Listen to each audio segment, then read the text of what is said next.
Here.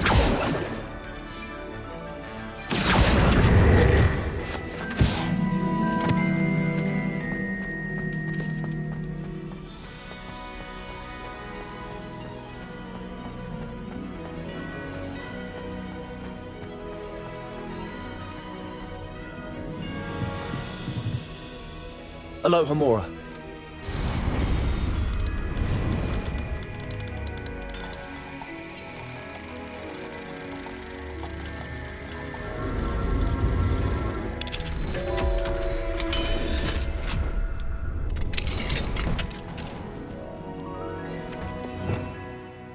Revelio.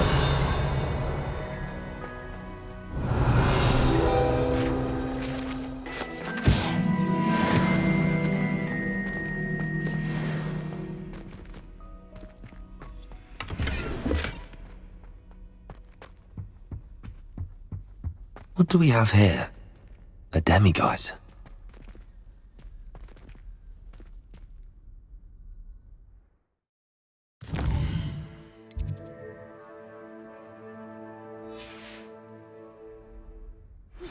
Mine now. It's the key to saving Anne. I know it. Meet me outside of Feldcroft as soon as you can.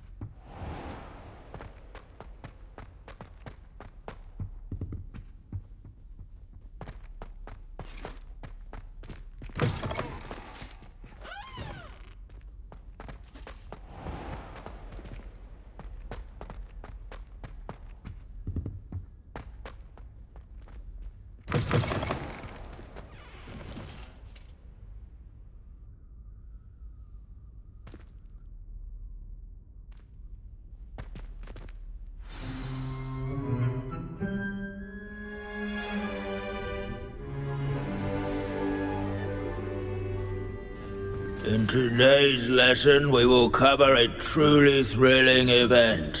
The Goblin Rebellion of 1752 and all its triumphant tragedy.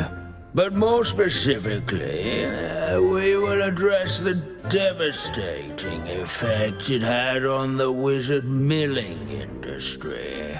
Throughout the many goblin battles, countless wizard cloaks were lost. Actually, we do know the number. 632. But history occurs outside the classroom. And look, it's time for my constitutional. One can practically osmose the history flowing through Hogwarts. I think the professor wants us to follow him. And now for a stroll to the Bell Tower entrance hall. Along with the rest of the castle, it was completed in the early Middle Ages. The hall and the bell towers that loom above it contain myriad interesting artifacts.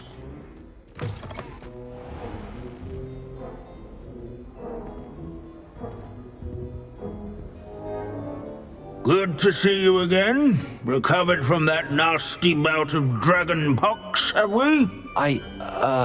That wasn't me, Professor. I'm new here. Are you?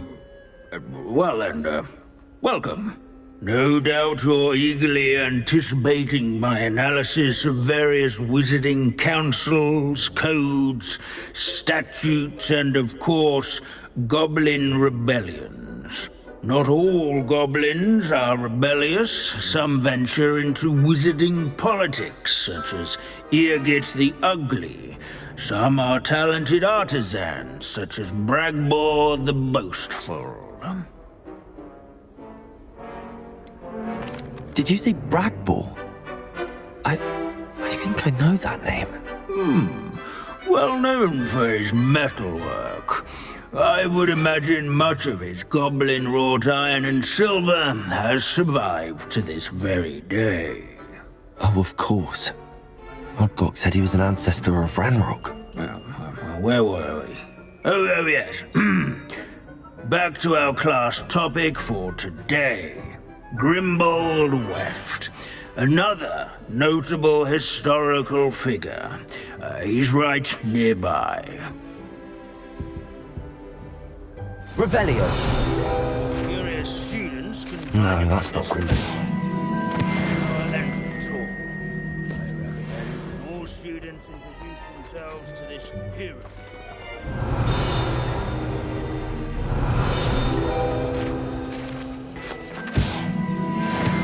Oh yes, I see you found Grimbold Weft. Why didn't you tell us it was just his skull? Well, of course he's just a skull. Everyone knows Grimbold Weft died of dragonpox in 1753. Now, let's turn our attention to the agreeability and general good nature of Sir Aphpuddle. He's also nearby. See what you can learn from him for your next assignment. Standing in eternal but symbolic watch over the bell tower is a retinue of... or rather, statues of knights, I should clarify. Keen-eyed students will spot These bits of broom are all that's left. Mean Wartnobby. Sir Skagglethorpe the Heedless once challenged a mountain troll to a game of musical chairs. Care to guess who was won? not won by vanquishing foes in single combat, nor by slaying bloodthirsty dragons. This, I'm assuming, Smudge, is rumoured to be the location of the very first of Bombarda. I suppose successful is a relative term, since whoever cast it didn't live to tell tale.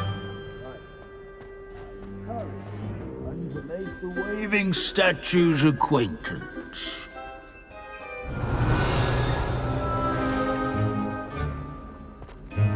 Sir Aphpuddle was so friendly. This is a centuries-old likeness of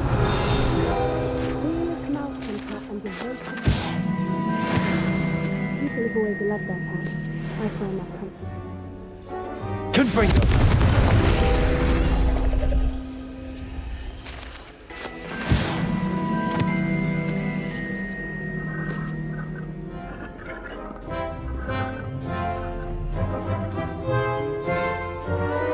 Hogwarts founders.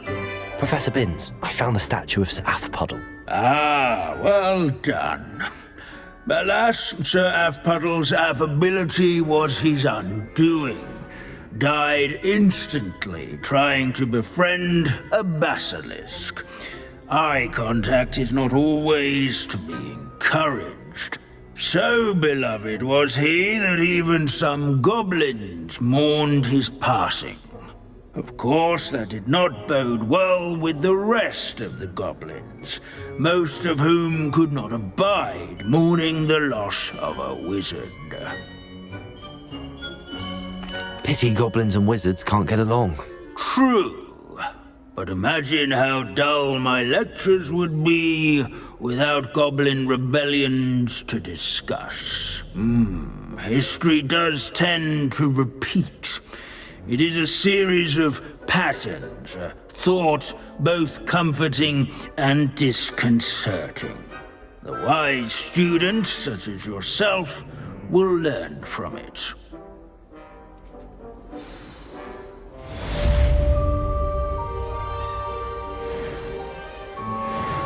History is written by those who do their schoolwork, so they say. Or at least, I like to say that. Looks like we've all gone on another one of Binns' wild goose chases.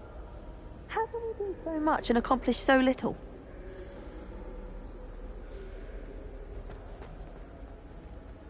Leave it to Binns to make the most interesting school in the world seem dull.